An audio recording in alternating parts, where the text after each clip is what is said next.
क्या आप UGC net दिसंबर 2026 की प्रिपरेशन स्टार्ट करने वाले हैं? If your answer is yes, तो प्लीज इस वीडियो को स्किप मत करना। You will surprise to know कि हर साल लाखों स्टूडेंट यूजीसी नेट की प्रिपरेशन करते हैं, एग्जाम देते हैं, लेकिन उनमें से बहुत से स्टूडेंट है जो क्वालिफाई नहीं कर पाते। सो रीजन क्या होगा? क्या वो पढ़ाई नहीं करते हैं? The answer is no. In fact वो भी उतनी ही मेहनत करते, उतनी पढ़ाई करते, but still they are not able to qualify the exam. So the reason is कि वो हार्ड वर्क करते हैं, स्मार्ट वर्क नहीं करते, right? So they are not properly planning, wrong strategies को फॉलोज करते हैं, कोई प्लानिंग नहीं करते हैं, या फिर रैंडम स्टडी यूट्यूब से देखा और पढ़ना शुरू कर दिया।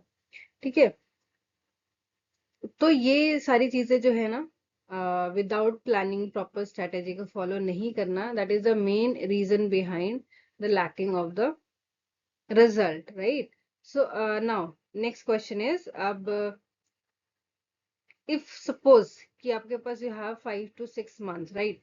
तो अगर स्मार्ट प्लानिंग के साथ प्रिपरेशन की जाए तो क्या यूजीसी नेट और we are planning to JRF, right?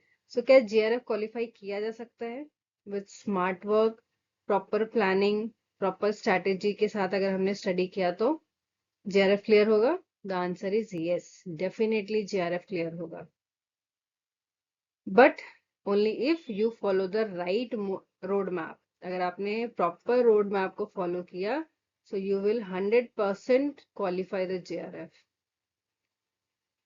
सो इस वीडियो में मैं आपको स्टेप बाय स्टेप बताऊंगी प्रिपरेशन कहाँ से स्टार्ट करना है, कौन से बुक्स और नोट्स को यूज करना है, पेपर 1 और पेपर 2 को कैसे बैलेंस करना है, मंथ वाइज स्टडी प्लान क्या होना चाहिए, और वो कॉमन मिस्टेक जिनसे आपको बचना है। So make sure you watch this video till the end, because one correct strategy can save you months of hard work and confusion. So let's begin.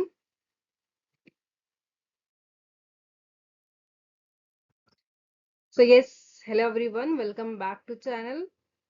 मैं हूँ पूजा मैम, और अगर आप यूजीसी नेट दिसंबर 2026 exam की प्रिपरेशन स्टार्ट करने की planning कर रहे हैं तो ये वीडियो आपके लिए है। Here I am going to give you a complete road map. सबसे पहले एग्जाम को समझना बहुत जरूरी है। जो आप एग्जाम देने वाले हैं उसमें क्वेश्चन कितने आते हैं, मार्क्स कितने होते हैं, कितने घंटे का पेपर होता है, एंड मोस्ट इम्पोर्टेंट थिंग कि उसमें नेगेटिव मार्किंग होती है। ये चीजें पता होनी बहुत जरूरी है, राइट? सबसे पहले मैं आपको बता दूं कि यूजीसी नेट के 2 पेपर होते हैं जो सेम डे में कंडक्ट होते हैं। एक होता है पेपर 1 जो कॉमन होता है for each and every one, आप चाहे किसी भी सब्जेक्ट के हो, आपको पेपर 1 देना है, ठीक है? So paper 1 is common for every one. Paper 2 is your subject paper. जो भी आपका सब्जेक्ट है, जैसे मेरा एनवायरमेंटल साइंस है, किसी का कॉमर्स होगा, किसी का ज्योग्राफी होगा, किसी का पॉलिटिकल साइंस होगा, राइट? तो आपका जो भी सब्जेक्ट है, जो भी आपका पीजी का जो सब्जेक्ट है, जो आपने पोस्ट ग्रेजुएशन में जो आपने सब्जेक्ट लिया था, वो सब्जेक्ट आपका पेपर 2 हो जाता है, ठीक है? सो पेपर 1 में कितने क्वेश्चन आते हैं? Total question is 50। पेपर 1 में टोटल 50 क्वेश्चन आते हैं। ईच क्वेश्चन ऑफ 2 मार्क्स, यानी 50 मल्टीप्लाई बाय 2 इज 100 मार्क्स, ठीक है? नाउ पेपर 2 आपका 100 क्वेश्चन होता है, अगेन 2 मार्क्स ईच, तो 100 multiply by 2 equals to 200 marks, ठीक है? So paper 1 50 question 100 marks, paper 2 100 question 200 marks. So total question कितने हो गए including paper 1 and paper 2? 150 question and 300 marks, ठीक है? नाउ टाइम कितना मिलता है आपको? 3 आवर्स का टाइम मिलता है। जो एग्जाम होता है वो किस मोड में होता है? वो होता है सीबीटी के फॉर्मेट में, कंप्यूटर बेस्ड टेस्ट होता है ये। तो ये ऑनलाइन एग्जाम होता है, ठीक है? पेपर पेन वाला नहीं होता है, राइट? देन जो सबसे अच्छी बात है यूजीसी नेट की, that is the no negative marking. इसमें अगर आपने कोई गलत आंसर टिक किया है तो आपको उसका नेगेटिव मार्किंग नहीं होता है। तो इसलिए इसमें आपको 100% क्वेश्चन को अटेम्प्ट करना चाहिए, लेकिन इसका ये मतलब नहीं है कि हमको गेस करना है, राइट। कॉन्सेप्ट अगर क्लियर होंगे तो एक्यूरेसी भी इंप्रूव होती है। सो आपको ये मान के चलना है कि आपको 150 क्वेश्चन आए हैं एग्जाम में, तो 150 को आपको अटेम्प्ट करना ही करना है। ओके,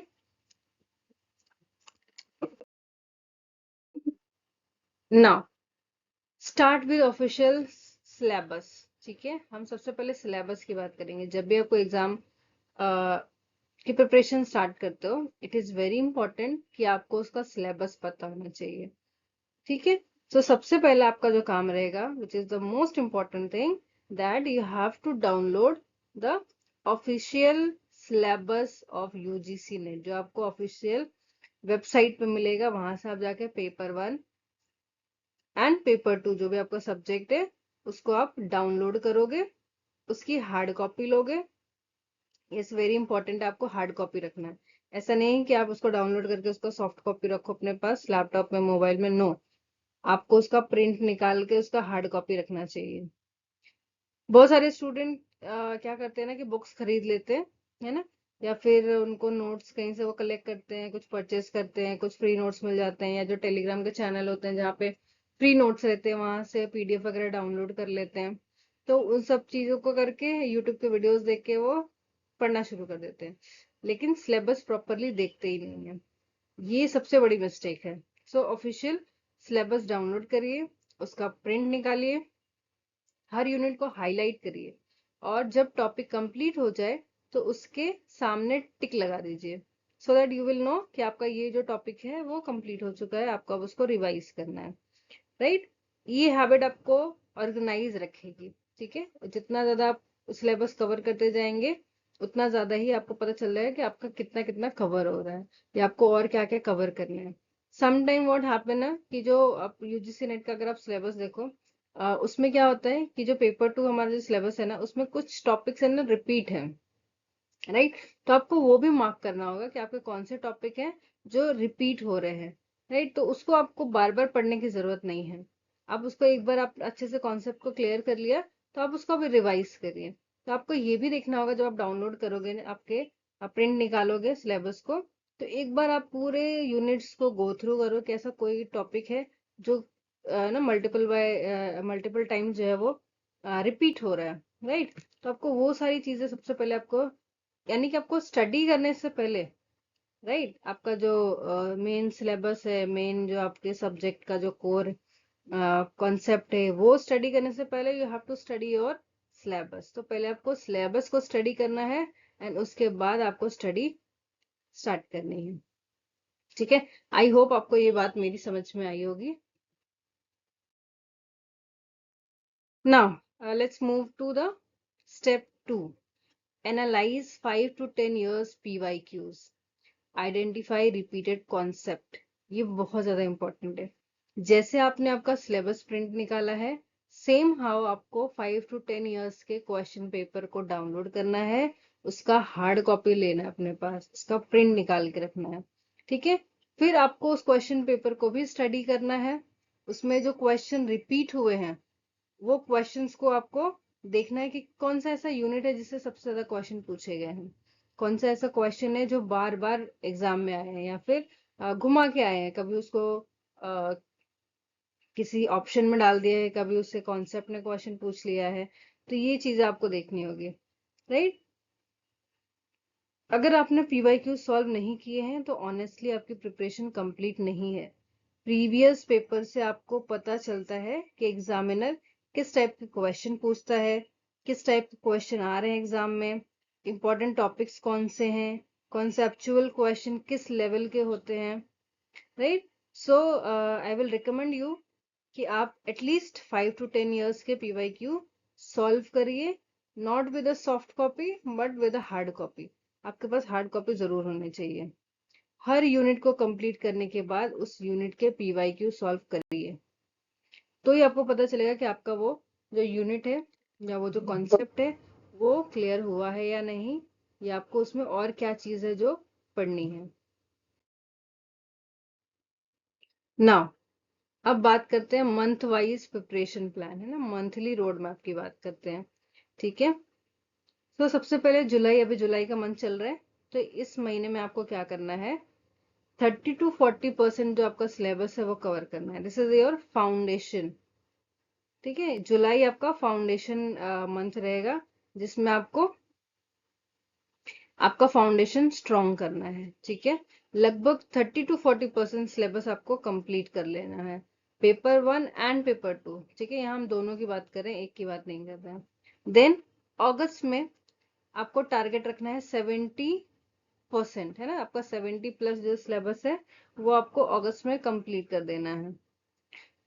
एंड सिलेबस के साथ साथ you have to solve the PYQs and MCQs। ठीक है, जो भी आप कॉन्सेप्ट पढ़ रहे हो, लाइक अगर आपने जैसे EVS की अगर मैं बात करूं, अगर आपने एयर पोल्यूशन आज पढ़ा है, तो आपको क्या करना है, एटलीस्ट 10 to 20 क्वेश्चन जो PYQs हैं या MCQ है रिलेटेड टू एयर पोल्यूशन, आपको वो पढ़ के ही सोना है। ठीक है, सॉल्व करके सोना है। ओके, नाउ अगस्त में 70% हो गया, जुलाई में 30 to 40% हो गया। ना सितंबर में आपका जो कुछ बचा हुआ है वो सब खत्म करो। सितंबर में आपको पेपर 1 पेपर 2 दोनों पूरा सिलेबस कंप्लीट कर देना है। ठीक है, सितंबर एंड होने तक पूरा सिलेबस कंप्लीट हो जाना चाहिए एनी हाउ, राइट। उसके बाद आप अक्टूबर, यानी सितंबर में आपका कंप्लीट हो गया सिलेबस। ठीक है, अभी अक्टूबर में जाते हैं। अक्टूबर में क्या करना है, हमको रिवीजन करना है, राइट। सो ये आपका फर्स्ट रिवीजन रहेगा। विद वीक टॉपिक्स आइडेंटिफाई करिए। जब आप रिवीजन कर रहे हो ना, तो उस टाइम पे आपको ये भी आइडेंटिफाई करना है कि ऐसा कौन सा टॉपिक है जो रह गया है। जब आप ये MCQ करोगे ना, जब PYQs करना शुरू करोगे, तब आपको समझ में आएगा कि आप कहाँ पे लैग कर रहे हो, कौन सा टॉपिक है जो आप नहीं समझ पा रहे हो, या जो आपको और डिटेल में पढ़ने की जरूरत है। ठीक है, टॉपिक वाइज आप टेस्ट दीजिए, या फिर मॉक टेस्ट आप स्टार्ट कर सकते हो अक्टूबर में ही। ओके, या फिर टॉपिक और यूनिट वाइज भी आप जो है वो क्वेश्चन को सॉल्व कर सकते हैं, टेस्ट दे सकते हैं अपना। उसके बाद नवंबर में, ठीक है, नवंबर में आपको क्या करना है, फुल लेंथ मॉक टेस्ट दीजिए। फुल लेंथ मॉक टेस्ट का मतलब है, अगर पेपर 1 के लिए आप कर रहे हैं तो 50 क्वेश्चन का एक मॉक टेस्ट आपको देना होगा। पेपर 2 आपका सब्जेक्ट है तो वो 100 क्वेश्चन का मॉक टेस्ट देना होगा। ठीक है, सो अगर आपको मॉक टेस्ट देना इज वेरी इंपॉर्टेंट।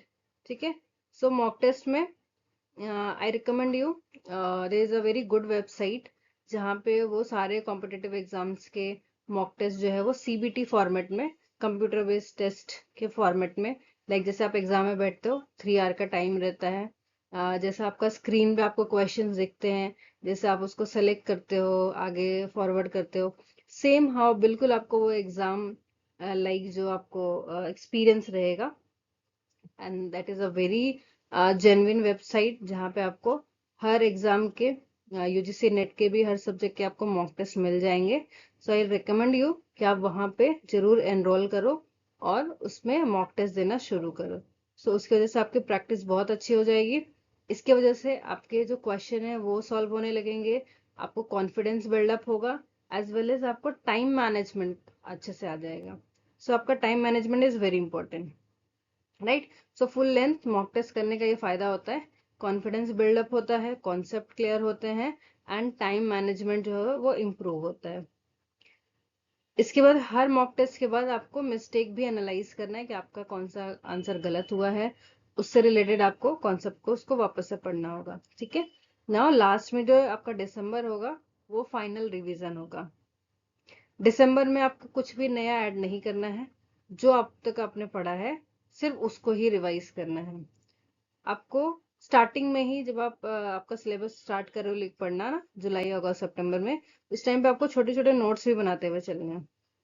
ठीक है, या फिर अगर आपको कहीं से रेडीमेड शॉर्ट नोट्स मिल रहे हैं तब वो भी ले सकते हो। एंड उसको आपको दिसंबर में अभी वापस से रिवाइज करना है, PYQs करना है, मॉक टेस्ट करना है। याद रखो, मॉक टेस्ट आपको अक्टूबर एंड से 15 to 20 अक्टूबर से आपको मॉक टेस्ट स्टार्ट करना है, पूरे नवंबर देना है, एंड टिल दिसंबर जब तक आपका एग्जाम नहीं होता है तब तक आपको मॉक टेस्ट देना है। ठीक है, सो इतना आपको करना है टिल द दिसंबर। ना पेपर 1 की स्ट्रेटेजी की बात करें तो study all 10 units, practice MCQs. बहुत बार स्टूडेंट क्या करते हैं, पेपर 1 को निग्लेक्ट करते हैं, सिर्फ पेपर 2 अपने सब्जेक्ट पे ज्यादा ध्यान देते हैं, लास्ट में पेपर 1 को करते हैं। ठीक है, तो ये बहुत बड़ी मिस्टेक है, ऐसा आपको नहीं करना है। पेपर 1 आपके फाइनल स्कोर को काफी इंप्रूव कर सकता है। इवन जेआरएफ होगा या नहीं होगा ये भी पेपर 1 पर डिपेंड करता है। सो डेली 45 मिनट से 1 आवर आपको पेपर 1 के लिए देना है। लाइक टीचिंग एप्टीट्यूड है, research aptitude, communication, logical reasoning, ICT, people environment, higher education, ये सब टॉपिक जो है ग्रेजुअली आपको कंप्लीट करना है। Daily practice is a success की, राइट? आपको डेली प्रैक्टिस करना है, तभी आपको जेआरएफ मिलेगा। Paper 1 is very very important. Now paper 2 strategy की बात करें, ये आपका सब्जेक्ट पेपर है। यहाँ से जेआरएफ और नेट का डिफरेंस क्रिएट होता है। जितना ज्यादा आपका स्ट्रॉन्ग होगा पेपर 2, उतने ज्यादा आपके चांसेस बढ़ जाते हैं जेआरएफ क्लियर होने के। ठीक है, एक ही यूनिट को कंप्लीट फोकस के साथ पढ़िए। सबसे पहले थ्योरी पढ़िए, उसके बाद उसके जो शॉर्ट नोट्स होते हैं वो प्रिपेयर करिए, वो पढ़िए।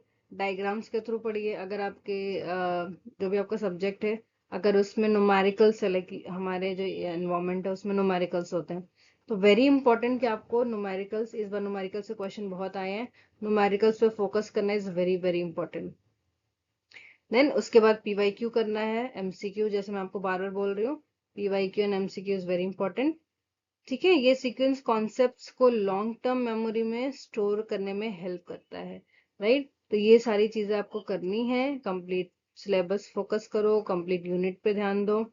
देन थ्योरी पढ़ना है, शॉर्ट नोट्स बनाने हैं, डायग्राम्स अगर हैं तो, न्यूमेरिकल्स अगर हैं तो, PYQ and MCQ. Now daily study की अगर हम बात करें, कितना आपको पढ़ना चाहिए? ठीक है, 1 hour for paper 1, 4 hour for paper 2, right?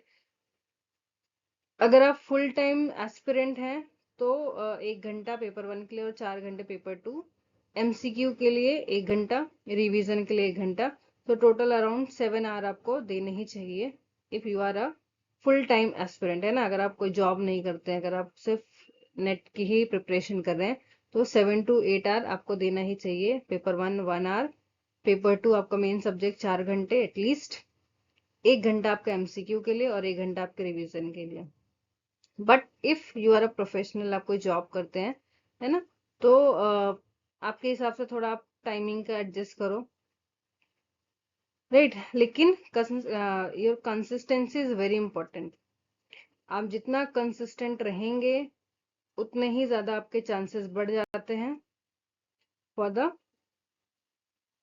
Selection, right? तो रोज थोड़ा थोड़ा पढ़िए, लेकिन रेगुलर पढ़िए। नाउ अब बात करते हैं कॉमन मिस्टेक की, जो आपको अवॉइड करना है as a student. Number 1, resource collect करते रहना। एंड तक, दिसंबर के एग्जाम तक बच्चे रिसोर्स जो है वो लेते रहते हैं ना, जहां से मिल जाए वहां से डाउनलोड कर लो, ये देख लो, स्क्रीनशॉट ले लो, या फ्री है परचेज कर लो, राइट? तो एंड तक आपको ये काम नहीं करना है। रिवीजन स्किप नहीं करना है। मॉक टेस्ट एंड तक देना है। बहुत सारे बच्चे क्या करते हैं, लास्ट में एंड एंड पे मॉक टेस्ट देना शुरू करते हैं, ये आपको नहीं करना है। आपको स्टार्टिंग से ही मॉक टेस्ट देना शुरू करना है। पेपर 1 को इग्नोर करते हैं, पेपर 2 पे ज्यादा ध्यान देते हैं, पेपर 1 पे ध्यान ही नहीं देते हैं, ये भी आपको नहीं करना है। हर यूट्यूब चैनल को फॉलो कर लेते हैं, जितने भी आपको यूजीसी नेट से रिलेटेड दिखाई देंगे सबको फॉलो कर लेंगे, और फिर क्या होता है, इतना ज्यादा इन्फॉर्मेशन मिलने लगता है कि कंफ्यूज होने लगते हैं कि हम क्या पढ़े क्या छोड़े इसको। या फिर कितनी बार ऐसा होता है कि बच्चे घंटों घंटों तक दिन दिन भर पूरे यूट्यूब ही देखते रहते हैं ना, वीडियोस ही देखते रहते हैं। तो आप रिवीजन कब करोगे, खुद से कब पढ़ोगे? ठीक है, सो एक स्ट्रैटेजी चूज करिए, एक टीचर चूज करिए, कोई एक यूट्यूब चैनल को फॉलो करिए। ठीक है, किसी एक को जो आपको लगता है कि बहुत अच्छा बता रहा है, बहुत अच्छा पढ़ा रहा है ना, आपको उसकी बातें सब समझ में आ रही हैं, तो किसी एक को फॉलो करिए और उसको ही कंसिस्टेंटली फॉलो करिए विद योर स्टडी। ठीक है, सेल्फ स्टडी के साथ। ना फाइनल मोटिवेशन की अगर हम बात करें, my final message to you. So जैसे मैं हमेशा कहती आ रही हूँ कि यूजीसी नेट क्लियर करने के लिए जीनियस होना जरूरी नहीं है, राइट? आपको स्मार्ट वर्क करना है। अगर आप स्मार्टली काम करोगे तो आपका 100% नेट तो क्या, जेआरएफ भी क्लियर हो जाएगा। जो चीज सबसे ज्यादा इंपॉर्टेंट है वो है कंसिस्टेंसी। हर रोज पढ़ो, थोड़ा पढ़ो लेकिन रोज पढ़ो। Daily study, regular revision, PYQ, mock test और पॉजिटिव माइंडसेट। अगर आज से प्लानिंग के साथ प्रिपरेशन स्टार्ट करते हैं तो दिसंबर अटेम्प्ट में अच्छा स्कोर लाना बहुत इजी है। इट्स बहुत मतलब it's possible, right? JRF is possible. अगर आपको ये रोड मैप हेल्पफुल लगा है, वीडियो को लाइक करिए, अपने फ्रेंड्स के साथ शेयर करिए और चैनल को सब्सक्राइब करना मत भूलिए। कमेंट सेक्शन में जरूर बताना तुम्हें वीडियो कैसा लगा, या तुम्हारी कोई क्वेरी है, कुछ क्वेश्चन है, कुछ पूछना है, whatever related to video, whatever related to your exam, UGC NET से रिलेटेड एग्जाम, या आप सेट का एग्जाम देने वाले हो, महाराष्ट्र सेट का एग्जाम होने वाला है, या आप जिस भी स्टेट में रहते हो वहां का एग्जाम होने वाला है। सो उससे रिलेटेड आपका कोई भी क्वेश्चन है, कोई भी क्वेरी है, you can ask me in comment section. या फिर आप मेरे टेलीग्राम चैनल को ज्वाइन कर सकते हो, आप मुझे टेलीग्राम पे पूछ सकते हो, या मेरे व्हाट्सएप ग्रुप को ज्वाइन कर सकते हो, वहां पे पूछ सकते हो, या तो फिर आप मुझे इंस्टा पे फॉलो कर सकते हो, वहां भी पूछ सकते हो। ठीक है? तो आप जहां आपको लगे आप मुझे फॉलो करो and ask me question whatever you want to ask, right? So thank you so much for watching the video.